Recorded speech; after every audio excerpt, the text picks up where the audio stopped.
Do you ever find yourself in that place where you feel like it might be too late? Like, the years have gone by, and now that you're waking up and realizing some of the choices you made, they were beneficial, they were a good life, but it didn't like rock your world. It wasn't the life that you really wanted for yourself. Or there are also some of us that really wake up one day and realize we're in a crap life. And yet, we're in our 40s, 50s, 60s, 70s, and we're thinking to ourselves, maybe it's too late.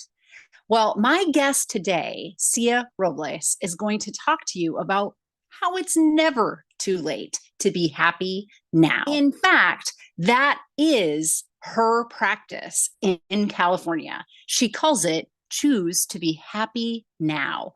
And she has four basic principles that she's going to walk us through today that help you to do just that. Isn't that amazing? I can't wait for you to listen to this. I know your deep, dark secret. You don't like your life. You're a woman in midlife, and for the past 2 decades or more, you've poured yourself in to other people. You've poured yourself into your career, your family, and yet on the inside, you feel broken. And that's no way to be. I'm Dr. Natalie Marr. I'm a clinical psychologist and a life transition expert. It wasn't too long ago that I was in your shoes, waking up in my early 40s thinking I've got 2 failed marriages and I'm a single mom for the second time in my life. And I just knew that I could do better, that I could feel better. Fortunately for you, I have about 20 years experience clinically. And so I've created a method that will help you learn to love your story. I know that the story that you're telling yourself about your life feels awful. And I know that you think that you can't change that. I assure you, you can. And when we work together, I'm going to help you to craft a different story, a story that you love, a story that makes you want to get up every single day. Let me introduce you to Sia A. Robles. She works as an integrated somatic trauma healing practitioner. Choose to be Happy Now is the name of her 30 years plus private practice. Her formal studies include somatic trauma healing, heart math interventions, hypnosis, holistic nutrition, and body mind energy work. She teaches meditation and her own 4 essential practices, the way to feel good now, a method of reconditioning the nervous system. She is currently working on the completion of her book, The Little Instruction Book with a Big Heart, 4 Essential Practices, the way to feel good now. Sia loves her therapy practice, her friends, all animals, and the ocean and writing. She is happiest being in nature, especially when she is by the ocean or any body of water. Tell me your story. So would you be able to just like tell us about Sia, how you came to be and how you are today? Sometimes when I speak, I open it like I was born into a family of Hispanics. I My family was a practicing Catholic, and I'm the oldest girl child. So it's 1, 2, 3 strikes, you're out, Sia. It's like 3 strikes against me. Wow. Yeah. And the reason that I ended up leaving home, being pregnant and getting married is I couldn't stand being in my house. I hated it. It had never been a fun, pleasant, comfortable place to be. Mhm. I was a child bride and a child mom. And it happens. Mm-hmm. It happens. Lots of us are. Mm-hmm. And being the oldest girl child, a lot of responsibility fell on my shoulders. And that began probably in my infancy, where I found myself taking care of my father psychically, not knowing Mm-hmm. at all. He had had a very sad, pretty tragic. He lost his mother as a young boy. He never knew his father. And so it was a lot of emotional stuff going on. So I became accustomed to taking care of others, right? Mm-hmm. Yep. And so much of it, of course, just felt normal. And a lot of it I really liked. It felt good for when people came to me and I could help them. When I landed a corporate job in gosh, I think I was 2021, that allowed me to get out of my first marriage. So I thought I'd made it, right? Just making a good salary. I could do pretty much whatever I wanted. And even there, I found my way as kind of a leader or maybe a know-it-all. You know, I'd really come into holistic nutrition and I was always talking about nutrition and people would come and ask me questions. And of course, that felt really great. But the corporate setting was not my thing, even Mm. though it helped me in a lot of ways. Um, After just 5 years, I said, I can't take this anymore. You know, it was so constrictive. My son when you have a child, your kids need things. Yeah. And the boss doesn't care. You know, if Nope. you have a sick child or a hurt child or anything, it's like it doesn't matter. And so there's this constant kind of stress. And I met one of my best friends there. And one of the things that had happened was we landed in a department where women were in charge. Women were the supervisors, and we thought, oh, this is going to be great. Well, they were the worst. Oh We, no. they were the absolute worst. So, it really tainted any desire to want to continue in that type of Hmm. setting. I left, and um, I just continue to sort of be and find myself in that spotlight of having lots of responsibility and others coming to me, family, friends. And I had really no sense about what I needed. It was always, always going out. Hmm. And even in my first marriage, when we did enter some couples counseling for a little while, um, the therapist, she was very, very sweet. She was a young woman still doing her intern work. She was very sharp. And she pointed out that I had needs too. Yeah. And it was like, whoa, do I do? And my husband sat What? there and he said, no, she doesn't have any needs. I mean, I could just still hear that, feel that as if it were yesterday. Yeah. I was like, and I had no clue. It took a long time and many, many, many years of almost constant ongoing therapy, different therapists because of moving or whatever situation, and really trying to grasp that I had needs and what were they? And I deserved respect, but mostly I needed to respect myself. I find myself working in private practice for over 30 years now as a therapist and counselor. And that all started with, once I started to practice, I entered it as a spiritual counselor. Mm. And this was something that was really a place that I landed that was really wonderful for me. It was a really good time in my life. I was in my kind of mid 20s, had come through some difficult stuff already. I'd already been married, Hmm. divorced. I mean, such a powerful story. And like you said, it's pretty common too that so many of us were culturated and our families taught us this and everything just to be small, to have no needs, to put everybody else first. And we're the consummate caretaker in whatever we do. Hmm. Mhm. Yeah. Yeah, for sure. My second question is what inspired you to start helping women in midlife or just your clients in particular empower themselves? Yeah. That's a really good question and a big one. Hmm. So as I learned, as I was learning and growing and healing, it became very apparent to me more and more that focusing on myself was vital, was critical. And so the ways that I was able to do this in my earlier years was I've always been drawn to nature. So I spend a lot of time outside, just sitting in my yard, sitting in my garden, hiking. Uh, I love, love, love the oceans. I'd go to the ocean a lot. And that's really what sustained me through that first long period of life where I was a single mom.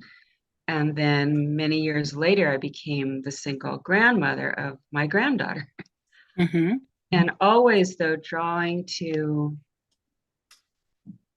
sustain myself also with just stillness and quiet. That became, through meditation or again, just sitting somewhere in a natural setting. And just seeing that how we carry this stuff forward, right? Yeah. Looking at my mom, looking at my sisters, looking at friends, looking at clients, and how it was a repeat. With the younger clients, they were repeating what they learned from their mothers. With the older clients, a lot of times they were still kind of lost, kind of stuck, like knowing that they wanted something, knowing that they wanted more, and just really not knowing how to get there. Mm-hmm. And right now, a client comes to mind. She was probably in her 50s, and she had a pretty blessed life, but she was very unhappy. And she would come in and she keeps saying, I just want to be free. I just want to be free. And in her mind at that point, freedom meant to her, she wanted to divorce her husband. But as we worked together, she found that the freedom was inside of herself. Mm-hmm. Her perceptions of what was free and what wasn't free. And then she started to have a lot more peace and joy in her life and recognize that, yeah, the husband wasn't perfect, but it really wasn't about him. It Mm-hmm. was about her and what she could do more for herself to make Yeah. herself happy. Yeah. Yeah. That's lovely. So, what are some common challenges that you think the people that you work with are facing? These are such good questions, Natalie. The common Thank you. I challenges. appreciate hearing that. I think it's a lot about this compulsion that so many of us, especially women, feel that just drives us. I'm not enough the way I am. I need to do more. I need to give more. And so some of how I work, I use hypnosis in my practice, and that really helps people to start to slow down Mm-hmm. because I'm such a believer in stillness and quiet. And that's the opposite of what most of us have been indoctrinated with, right? Right. And so sometimes that can, kind of awaken quickly, and other times it takes a lot longer with clients.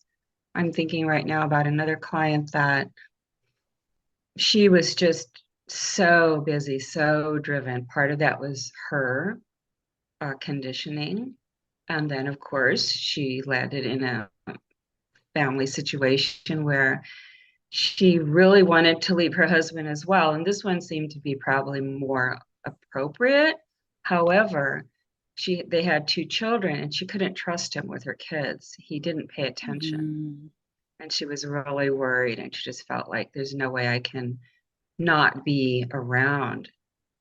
Um, and so she was kind of in this frenetic state. And her profession was kind of high powered and demanding, but she just didn't have couldn't find a place where she could settle. Yep. And so in doing some work and just really kind of helping her give herself permission to take care of herself, she realized that, oh, I could take my yoga mat to my office and just put it down and just lie there, for 5 minutes And that was a big, awakening for her. It's like, no, no, Yeah. there's no place where I can pause. There's no place where I can stop. And yet there was, and she was able to come to that. I Hmm. really, I avoid suggesting. I don't tell my clients what to do. I don't, unless it's this really obvious place where a client needs a little help, I may throw out some Right. suggestions, but always like very open-ended, try it, see what this feels like. Often we'll even rehearse in our session so they can explore it. Hmm. Um, but I'm just a firm believer of there's always a solution. It Yeah. may not seem that way at all, and it may not look like the solution we have in our minds. Like it needs to look Hmm. this way, right? Otherwise, Hmm. it doesn't count. Um, No, but I there's think always, that sometimes is one of the challenges, right? Is to get over this idea that outside of us is the answer. I like what you're saying, and like you are trying to facilitate allowing women to come to their own conclusion around what that kind of self-nourishment is going to look like, and to tune into their bodies. I can't remember if it was when we talked about doing the podcast or one of the you had emailed me back some of your ideas, and one of the things that you talked about was women have neglected their bodies. I talk about this all the time. Like we've completely divorced ourselves from our humanness in a way, right? That compulsion, to use your word, which is a mm, really good way to describe it, of caring for others, kind of supersedes our acknowledgement that we ourselves are a human that also needs caretaking. in one of my last big trainings, the end, well, we were working with energy in the body the whole time. It's a 3-year program, somatic experience, trauma healing, Ah, international. yeah. Mm-hmm. And the last segment is devoted to touch, to and resonance and attunement. Like really, it's not so much that we're doing it to the client, although that is part of it, but it's really helping people get into their body, sense, Mm-hmm. what's happening so that we can develop that intuition and really, like you're saying, that we're so often neglectful of like what's happening in my body, right? Yep. Until something hurts, until something breaks down, or when we look in the mirror and we're happy to criticize and judge ourselves if we don't look the way we want, but otherwise we don't pay attention. Right. Exactly. Exactly. And that's why I'm even careful sometimes how I describe it for women, because it is self-neglect. However, it's been taught. And then now is such a dissociated experience that they really are literally at a neurobiological level divorced from self-awareness of the body. It's not something Exactly. that they do with intention any longer. It's something that was Oh no. programmed and conditioned into them. So we have to program and condition kind of ways out of that. And Right. and my next question is, specifically to women in midlife, what are some of the things that you suggest that women do to kind of step into their own power and build their self confidence and self acknowledgement, and even just compassionate self awareness of who they are as a human? Yeah. Yeah. Well, I love that you really dissect that, yeah, absolutely, we're not doing anything wrong. Mm-mm. Never, ever, ever. It's what we learn, it's our conditioning, it's our patterning, and the body becomes habituated Yeah, to, so interestingly, ignoring its own self I and just know. going along with the program. And Exactly. and what I would like to point out, because so often it's suggested that, well, do yoga, work out, um, get a massage, things like that, and those things are absolutely great. That still does not necessarily put us in touch with our own physiology. Mm-hmm. And so, my from my perspective, I mean, I may have too much of a bias now on this, but it's what I believe works, and it's what I kind of could want to say, and I know that it works, is it's really Mm. getting still, stopping, like, the stop to smell the roses. Are we going to smell them when we're flying by with cappuccino in hand and a list a zillion miles long of what we're going to do or need to be done, is really slowing down, feeling your feet. All this kind of process sounds silly because it's too simple. And so often, our mind wants complicated. And yet when we give complicated, then it gets overwhelmed and it doesn't do it anyway. Yeah, exactly. So, Mm-hmm. so the slowing down, the pausing, the stopping, and even just in that noticing, like, no, I can't do that, or that's dumb, or how is that going to help me? Yep. Just noticing this kind of alarm system that goes on, right? I Right. survive only when I'm speeding, only when I'm racing, when I'm accomplishing things, then I can earn some peace and some relaxation. But it's actually the opposite. When Yeah. we, right, when we center with our own self, recognize what do I really need? What's right for me? And we're only going to come to that when we're still in quiet, because otherwise, all those other external voices, expectations, demands are running the show. And those externals match our undercurrent, which, subconscious, which is running the show.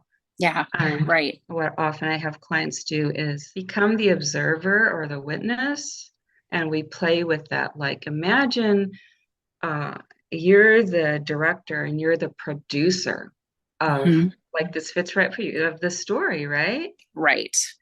And place it up on a stage, put it up on a film screen and change up the characters, like how, not neglecting what is at all, not denying what your experience has been. That's important to do that.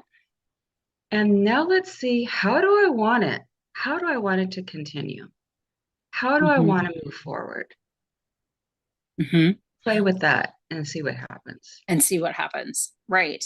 Because if you're looking at those future oriented behaviors, they're not going to be the ones that are holding you back into an old pattern of who you were. They're going to help kind of navigate the future of who you will be.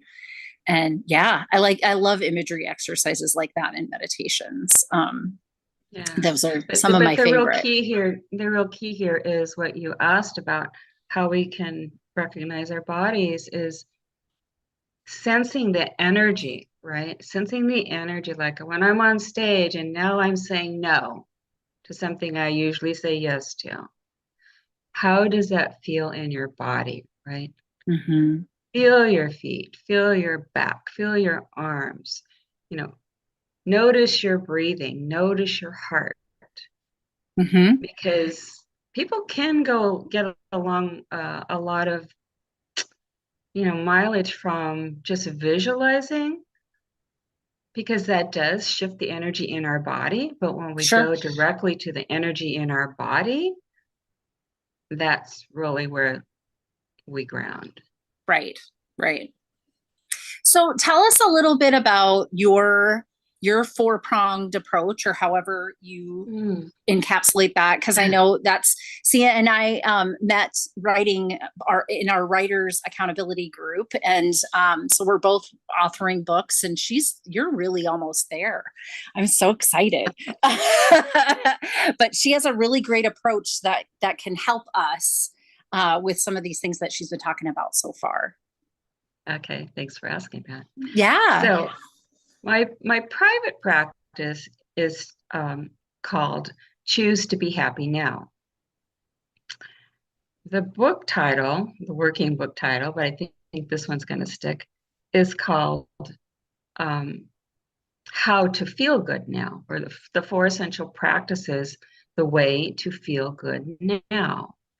And this is pretty much what we've been talking about already. It's the energetic um, method that shifts our perceptions and reconditions, what's been there. So the first practice that I recommend is breathing from the heart center. So we bring our attention into our heart center. And here too, some Mm-hmm. people might say, oh, that how do you do that? I breathe through my nose, I breathe through my mouth, Yep. Yep. Mm-hmm. right? But it's setting the intention that I'm coming from my heart. And in fact, our heart is the central operating system of our whole being. Yes. And when we think about that's the first organ that developed, not the brain. The brain takes forever to develop, right? Mm-hmm. But we give so much power to the brain. It's not there. The heart actually sends afferently more information to the brain than the brain does to the heart and the whole body. Right. And just by doing this, when I often I'll say, invite your mind to rest in your heart space, right? Because the mind just wants to keep doing its monkey thing, right? Right. Ah, shut up already. So this also helps the mind quiet, or, at least take a little break, or at least we give it something else to focus on. It doesn't Right. want to stop focusing, but now we can give it something positive and beneficial to focus on. Yep. So Gave it that's a the first task. practice. Yeah, one that actually works for us. Mm-hmm. The second is what I call uplifting our mind to goodness. The mind is very busy, thinking about all the stuff from the past, worrying about all the stuff in the future. So I present it this way. Let's upload, right? Let's upload a lot of good stuff, again, to give the mind something consciously to focus on. So, Mm-hmm. and keeping it simple again, nature is kind of the best place to bring in resource.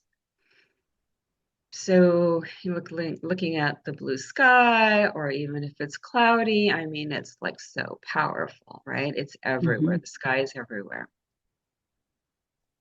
We can focus on a tree, on a bird, on flowers, on our animals, and notice, because our body is reacting all the time, all the time. Usually we're just not aware of it. Right. So now when we bring something beautiful, something peaceful into our awareness, the body will follow suit with that, and it will naturally calm. Interesting. Yeah. Do you ever have people check in then with their body before, and then as they bring in the happiness thoughts, then also pay attention to see if they can start to notice the distinction? That's lovely. Yeah, yeah. And I don't know if you've noticed, but a lot of people seem to be doing this these days. You ever been in a cafe or just even in a park, and people are sitting and their legs going like this? You notice Yes. that? Yes. Hmm. Mm-hmm. That's trapped energy. Yep. So I've had clients do the relaxation, and then I say, do you notice that your leg is not moving now? And they're like, oh, wow, it's not. So I actually, through HeartMath, they have some what's called, it's works like biofeedback. And people can actually see when their um, body is in coherence. We call it heart-brain coherence. Oh, interesting. So there's like little games or things to concentrate on, and you're sync with your breathing, and it brings basically your heart and your brain into sync. And what's so interesting about that to me is evolutionarily, like you said, the first thing to develop in utero, is the heart. And so the central nervous system is kind of an adjunct, or something that gets laid on top, the circulatory and the respiratory systems. So our breath and our circulatory systems are really at the heart. And evolutionarily, we are feeling beings that evolve to also think. We aren't thinking beings that evolve to also feel. And so that feeling center and that polyvagal nervous system, that's all wrapped into our nervous and respiratory systems. Mm-hmm. That's where our emotional center really is. It's not the amygdala that's hidden in the brain. That's just like the central processing unit that it leads up to. But it's definitely all of us. Like we're walking, I've heard you say this before, like the mind body um, nomenclature that I think it was Deepak Chopra, Mm, that created it. Like he almost regrets that he separated it and how he said it, because then it exactly. gives people still this perpetuating idea that they're two separate systems, when in fact, I mean, we are walking brains, we are walking hearts, we are walking respiratory systems. It's not like our mind and our feeling states are separate. They're all integrated. Yeah, it's fascinating and it's kind of sad. I mean, I attended a conference all um, focused on somatics, which simply means the body. And Mm-hmm. even there, they're still caught in. I remember someone talking about some body of work that they were bringing into the school, and it was something like where psychology intersects the body or something like that. It's like the intersection of psychology and somatics or something like that. And I'm like, oh my God. Oh my gosh, that's not how this works. um, we can get just so in that groove and we don't even Mm-hmm. recognize, like, what am I even saying? Yeah. My favorite description of how this occurred is Dr. Candace Pert, and she's passed away. I think she passed away in 2015, young. But she was a neuroscientist Mm, and neurobiologist, and her description is that the church hijacked uh, mm, medical science early on, because Descartes, who wanted to look at dead bodies to see what the mechanics of the dead body, or of the body was, had to get permission from the church. And the church made him seal this deal that was that the spirit, um, the Catholic Church, yeah, that the yeah. spirit and soul are a separate thing. So the mind is a separate thing, essentially, from this mechanical body that's walking around in the world. And I mean, they shook on it because, wow, medical science, Western medical science wouldn't be what it was if that deal hadn't gotten struck. But unfortunately, it also set into motion this continued, in Western civilization, this continued belief that the two are very separate. No, they're not. Like the Eastern philosophies have it correct, and have been around Right. for millennia longer. But well, Yeah, whatever. Like yeah. Exactly. Minor detail, minor right? details, little small details. But I love how she describes that, because it's like, oh yeah, like you can study a lot about a butterfly when you pin it to a board, but you can study a lot about a butterfly if you let it keep flying around, and it's a very different experience of what you're looking at, right? Exactly, Mm-hmm. right. And to add to that, and I have not looked into it myself more, but in the heart math literature, it points to the study and the pursuit of more information or research around the heart was kind of coming in the late 1800s. And that's where psychology took over. Yes. Psychology kind of squashed it and took over. So there again, the mind became the most important thing that we were focusing on. Mm-hmm. And yeah, it's very interesting. It's very interesting. Now, I interrupted you. We Yeah, let did me just do the centering breath second. on the heart. We got to Yeah, number two. So, yes, you yeah. keep going. Thanks for keeping track. Okay, so the third practice that I suggest is what I call the LA hug. So it's beautiful. And it's you hug yourself. And the L stands for love, and the A stands for acceptance. Hmm. So, I hug myself, I love and accept myself. Again, here, like we started a little earlier, and now I'm focusing on the physicality of me, right? With Hmm. this intention, with the energy, with the qualities of love and acceptance, I'm connecting to my physical self. Yeah. I love that. I mean, you can being a therapist myself, I recognize what a somatic therapist you are, because you do always tune us all back to the body. I don't always do that in all of my practices. I do stay a little heady. So I Yeah. truly appreciate that, because it just gives it some resonance, some grounding, right? As a trauma therapist, I know how important that is just to stay grounded.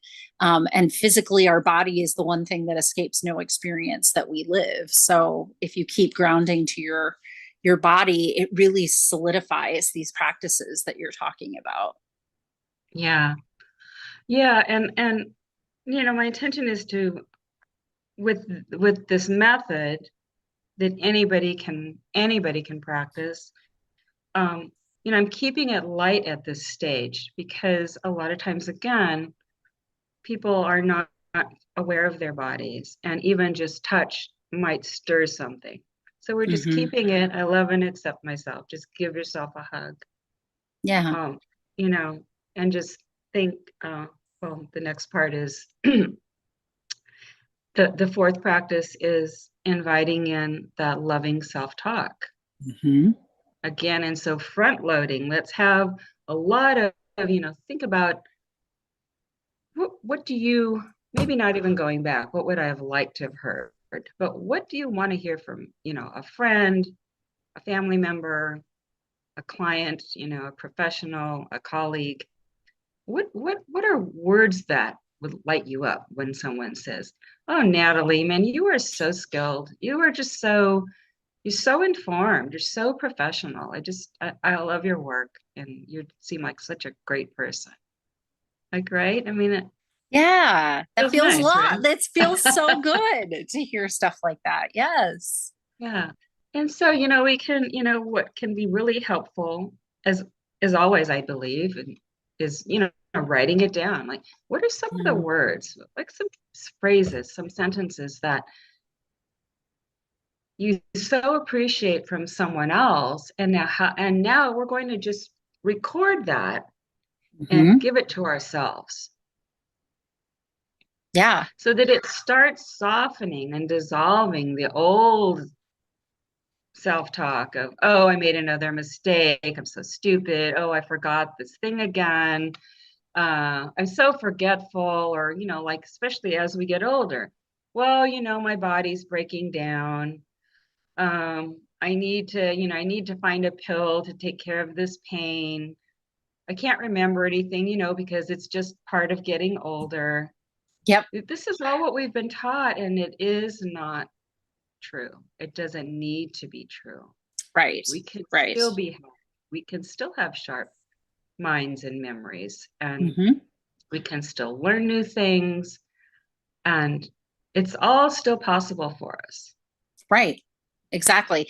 And there's another thought I'm having about this, and that is it helps us to pattern interrupt, is how I would describe that, right? So limiting beliefs and negative, self-critical, negative thinking patterns are also programs, right? We've Mm-hmm. done it so many times repetitively that it's like pressing play on something. And what you're describing is if I've written it down, and even if I have to pick up that item and reread it, it's a pattern Sure. disruptor to that old way of just like going into the automatic pattern of being negative towards myself. So there's something really powerful even about, again, grounding, even about that. Like, oh, I have to write it down. I have to look at it later, and I have to jog my, body and mind into a different thinking pattern from where I am when I'm having a difficult time. Mm-hmm. Mm-hmm. And here too, you recognizing the energy of the words, not just I'm saying these words, I'm hearing them, auditorily, I'm speaking them, I'm reading them, but because our bodies are reacting all the time, we can just say something, some really simple ones are, I am valuable, Mm-hmm. right? I Mm-hmm. am loving, I am lovable, I am loved, um, I'm joyful, I'm learning. I know how to take care of myself. I choose to take good care of myself.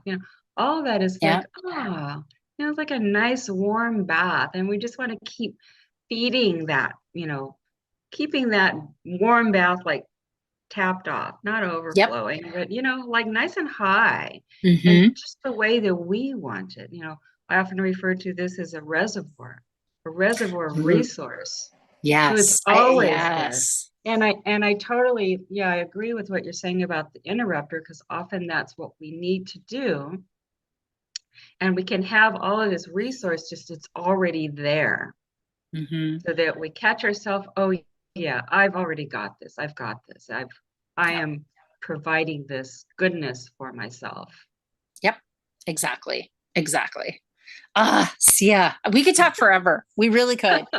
I'll have to have you on again because there's so many things that I think that conversations between the two of us would be just Sure, fun for my listeners. sure, But I do. So absolutely.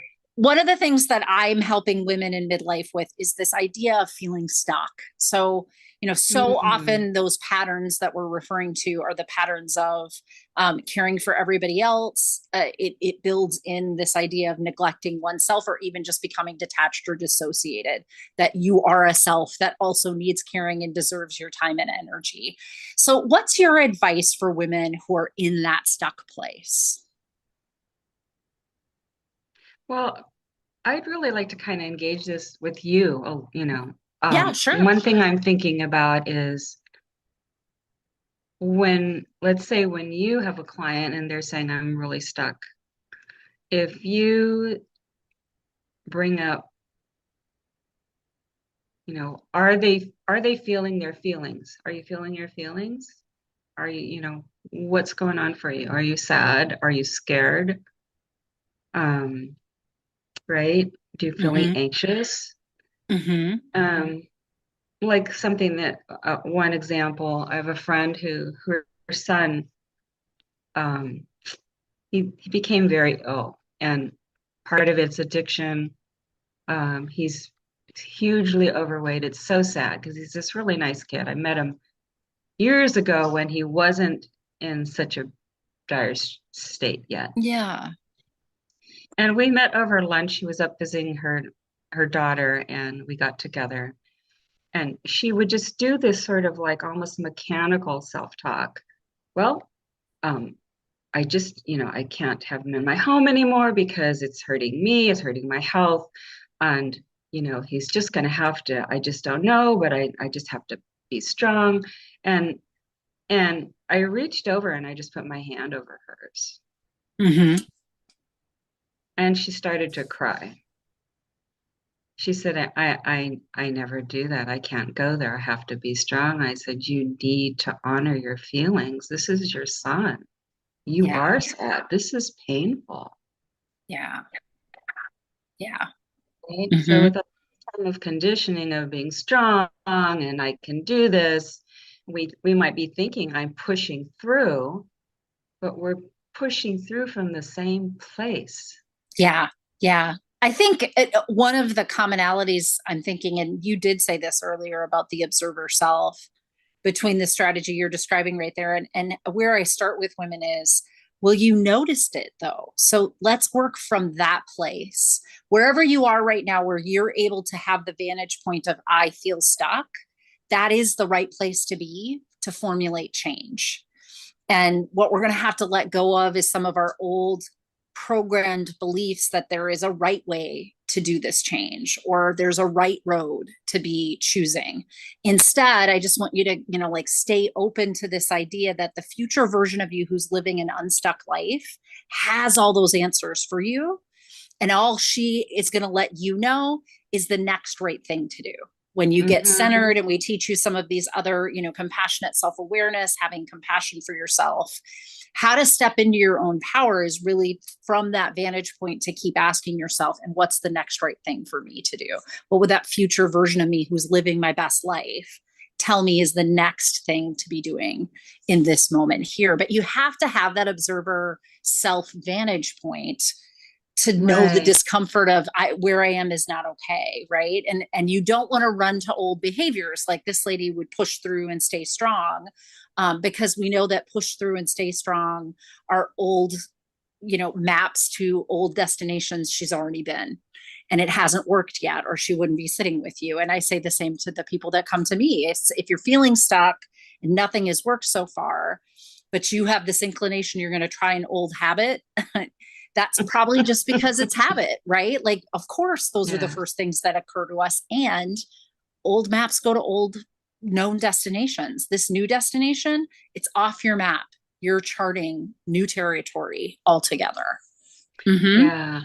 And how much fear that elicits. Like what? I don't know what, right? Exactly. Right? Like you're Exactly. suggesting I do something I don't know. Like you must be crazy. Like if sometimes I'll even say, yeah, and I know you're sitting across from me, you're going, she's nuts. What the hell is she talking about? What is she talking about? So it was kind of inferred on what you in what you just said about taking those baby steps. What one small thing can you do that's different? And sometimes I even do this little cheat thing where it's just like pick something. What would the opposite of it be? Because sometimes people are like, I have no idea. There's nothing I can do. Okay, let's just slow down. Pick one thing that you're pretty sure doesn't work. And what would the opposite of that be? Just to give it some opening, right? Right. Exactly. Right. Oh, beautiful. And Beautiful. just do that. Just do that. That's it. We're not leaping ahead for any outcome. We're just like one small thing. And let's be as consistent as possible. And even when you're not, just notice, oops, I didn't today, or let this one slip by me. I did the same thing. Something else you kind of touched on earlier. This is building the awareness. Oh, Yes. It right? is building the awareness. It's building and from a compassionate lens. Another thing that I really enjoy about all four of your steps is they do all come from that heart-centered space of coming back to yourself, but from a kind and compassionate lens. Mm-hmm. Yeah, Yeah. yeah. Good, thanks. Well, how do my listeners find you, Sia? And where should all of this links will be in our notes, but where would Mhm. you suggest that I send them to? Sure. Well, my website is my name, Cia, CIA, middle initial A, Robles, Robles.com. Good. There, LinkedIn. Mm-hmm. I've started a newsletter. Nice. That's Oh, that's that would be something great. that's something that is helping me. I think yes, I mentioned that to you in our last Yeah. meeting, our writers group. And I'm finding that again a little scary, a little challenging, but it's really like, see, come on now, this is what you teach, and this is some one thing that you wanted to be consistent with for almost my whole life, really. I always had an inkling that I wanted to be a writer. And I used to take notes all the time, kept journals forever. And then just finally came through. I mean, I even had a period of time where I was interviewing people. It was always about self-care. I didn't really know that self-care back then in my 30s, I didn't really still understand that self-care was really self-love. Yeah. Yeah. It really is. Because it's an act of just self-nurturance at such Hmm. an elemental level, because it's the kind of nurturing that makes us want to stay in a life instead of escape from a stress in a life or from whatever and I think the indulgences and go get yourself your nails done kind of ideas that Cosmo and some of these other Hmm. ideas have come from media. That's about escaping life, and you and I both know that escaping your life is a coping mechanism that's not adaptive. It's adaptive in that it's letting you escape, but it's not one that's emotionally healthy for you. So self-care and self-nurturance really is an act of self-love, because it's about how do I help, even in the really difficult times of this life of mine, how do I stay in it? How do I want to stay in it? That's really an important piece. Right, Mm-hmm. right. And so, focusing on, I don't even like to say coming back to the breath, but focusing on your breath, just like you brought up again, centering in your heart. Mm-hmm. It gives us, it lets us know where we are, and it lets us know if we hang in there just a little bit, it will also inform us of what we need. What do I need? Oh, I thought I needed a glass of wine. Well, maybe I'll have that too, but maybe I won't. Maybe I'll Yeah. just sit with myself and have Yeah. some tea or go outside again or even call a friend. But I think this might sound a little weird for some people because sometimes calling a friend means I'm going to commiserate, right? Or complain. Yeah. I'm going to say, oh, this awful thing happened and you're never going to believe this other thing. Um, See how much you can hold for yourself first. This is where the healing happens. I can hold this pain, this sorrow, this anxiety, this fear, and really let it inform me of what I need from myself. So I can Yep. really show up for myself because it can be easier to reach out, like, who's going to show up for me? Right. Right. Yep. And that's good. Of course, we need those friends. We need these people. But we need ourselves the most. Yep. We do. Our love, our care is that fine essence that, like you mentioned, the nurture, the nurturance. That's the only thing that can truly heal me. It's Yeah. not in a bottle. It's not even in a workshop. It might be with your therapist, though. Might be. But no. Yep. But your therapist, a good therapist, will show you, will help Mm-hmm. you, give you that kind of open-ended guidance to find your own self so that you can know Yeah. what you need and that support that initially does come from the outside a lot will continue to come from the outside some, but Yes. absolutely needs to be this fountain, this your own spark Yep. that's coming from within that we can generate and that we cultivate so that it's always here for us. Mm-hmm. Mm-hmm. My new theory is like you are your life's purpose. That's as simple as it can be, right? We're not searching for a purpose outside of ourselves. We are the purpose of our life.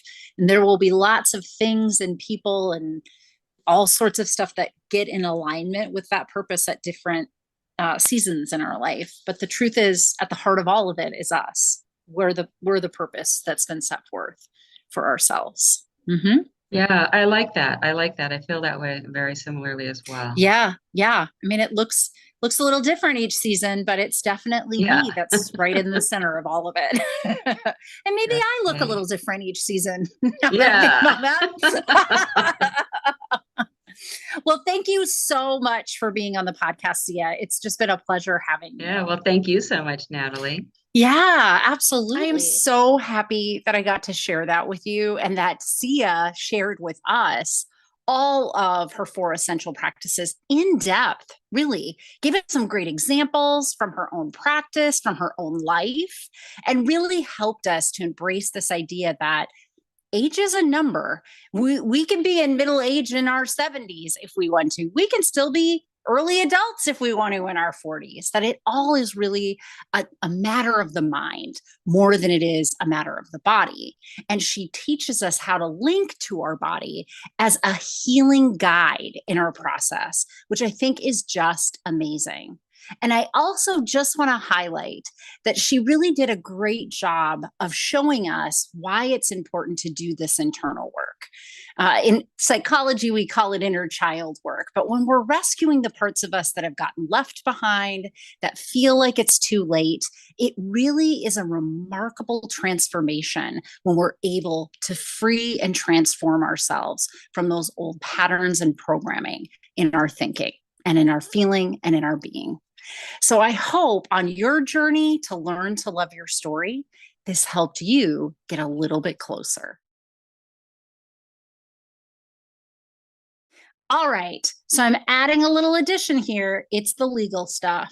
Just so you're aware, nothing in any of these podcasts constitutes actual psychotherapy. Yes, I am a licensed clinical psychologist in the state of Minnesota, but everything here is just educational in nature and is a suggestion of things that you could be doing in your own life to learn how to love the life that you're in instead of waiting for a life that you're dreaming of to come towards you. So just remember, this is not therapy. And if ever you need any resources for mental health, look in my notes and I'll always have a little blurb at the bottom where you can click on a link and get those services for yourself.